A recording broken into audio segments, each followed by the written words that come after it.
How to add a gift card to Amazon account 2025 step by step.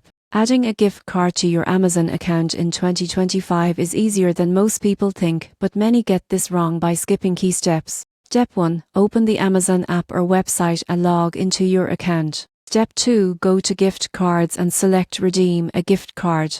You won't believe what happens next. Enter your claim code carefully. It's usually found on the back of physical cards or in your email for e-gift cards. Step 3. Click apply to your balance. Your gift card amount is instantly added to your account and ready to use for purchases. Step 4. Check your balance by going to your account gift card balance. This ensures your funds have been applied correctly. The surprising truth is that once added, gift card balance is automatically applied to eligible purchases unless you choose another payment method, making checkout seamless. Follow these steps to ensure your Amazon gift card is applied correctly and ready to spend immediately.